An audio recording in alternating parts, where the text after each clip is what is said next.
At first, I quickly introduce myself to you. I work a job called night listener.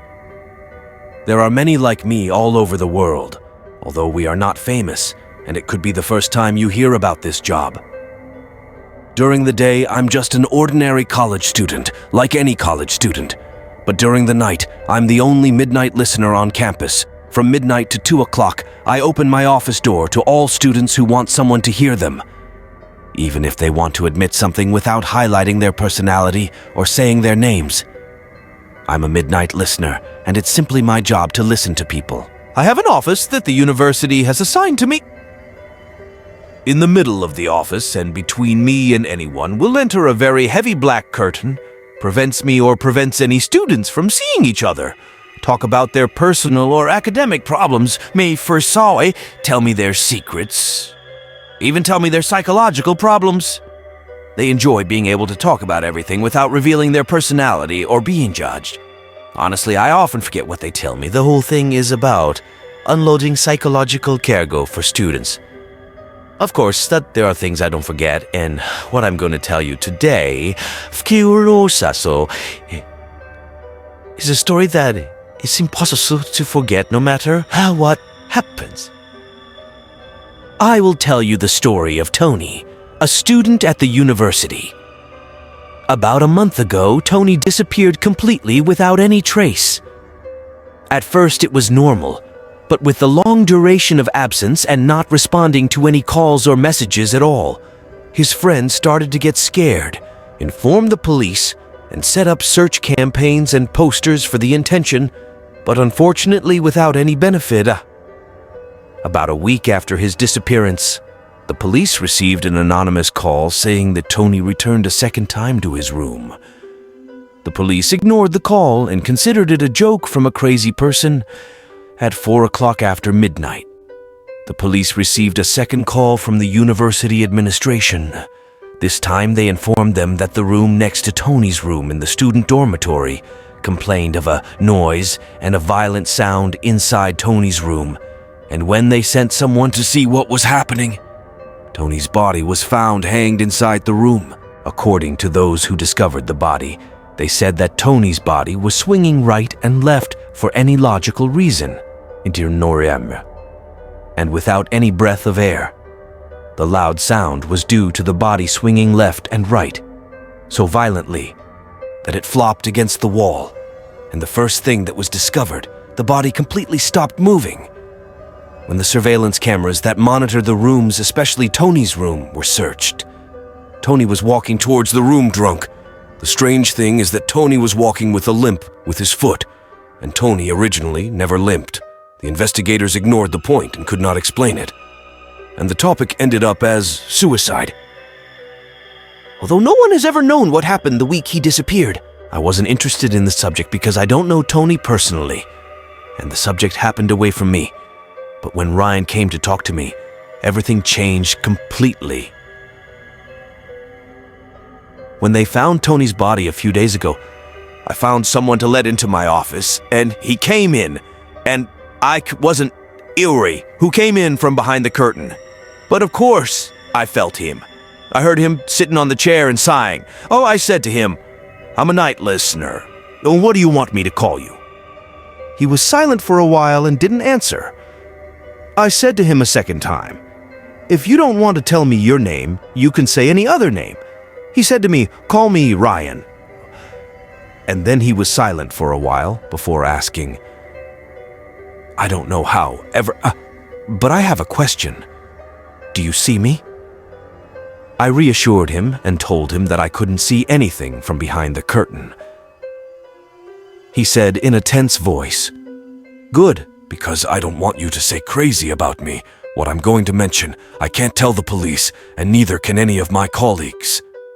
He paused a little and continued, "I want to tell you about Tony. Surely you know him, or have you heard of him?" I told him, of course, I know him. He said to me in a nervous voice, "Tony and I were friends, very friends. I was with him the last time he was alive. I'm one of the people who brought him back to his room at night after we finished. We were staying up at the abandoned house next to the university. Of course you know him." Of course I knew what he was talking about. He was talking about the abandoned house located on the border of the university. I told him that I knew, so he continued his conversation. It was the first time we went there, Jiasushu. We had food and liquor, and we listened to music and danced until 4 o'clock after midnight. We decided to go. There was a huge old tree next to the house. Tony decided to play mind on this tree. Tony was playing sports and bragging about his body all the time. Tony jumped up and grabbed a huge branch from the branches and started playing. The branch started shaking and the foliage started falling. We were drunk, so we started laughing and encouraging him. And then I noticed something next to the tree, in a dark corner not well visible. It was almost roses and fruit or something like that. I was drunk and it was dark and I couldn't see well. I asked him, flowers and fruits like those placed on graves? He immediately replied, that's exactly how. I knew that there was a cemetery nearby, and I knew that this was wrong. So I asked Tony to stop and that we had to go. And before I finished my words, the branch broke and Tony fell to the ground. And when he fell on the rose and the fruit and scattered them completely. And as I told you, he was drunk and he didn't know what he was doing. I felt that something wrong was happening or would happen. I decided that we had to go from this place, and indeed, we got in the car and moved. But the strange thing is that Tony was silent all the time, like he was laid off. And this is not one of Tony's habits at all. I drove each of them to his house, and the last one was Tony.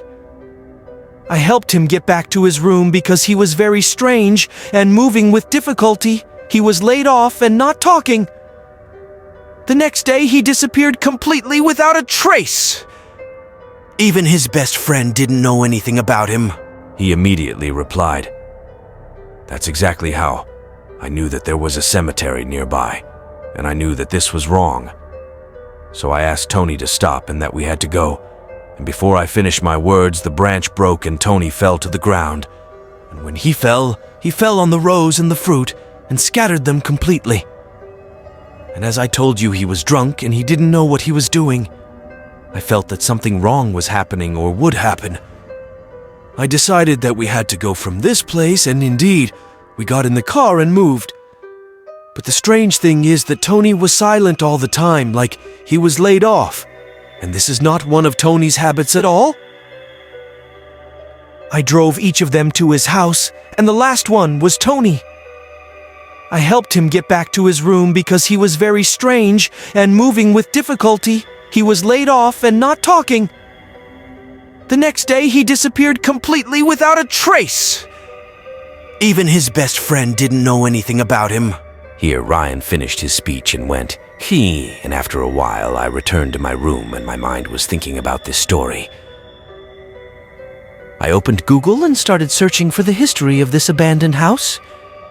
About an hour later, I found an important article written from about 8 years related to the abandoned house. When I read the article, I immediately knew everything that happened to Tony. Almost 8 years ago, there was a man named Roger Oliver. He worked in a wood factory in a village near the place of our university. He had a wife and 2 sons living with him. He was working on a wood slitting machine, and unfortunately his arm was completely cut off due to his omissions. They managed to save him, but unfortunately his arm had to be cut off. Then he was dismissed from the factory, and they told him that he was not fit to work with one hand. He could not find another job to accept because of his hand. He searched a lot until he became depressed and sat in his house isolated from people. Roger left his family and went to the abandoned house, and on a branch of this tree hanged himself, away from the children, so that they would not see him hanged. When they found his body, the wind was blowing him right and left with full force. His family was completely collapsed. And even though they broke down and were almost psychologically destroyed, they were keen on one thing: visiting the tree once a month. They would put roses and fruits that Roger loved under the tree and leave them and go. After reading the article, I knew exactly what I had to do. The next morning, I took my car and went to the big supermarket located next to the university and bought some things.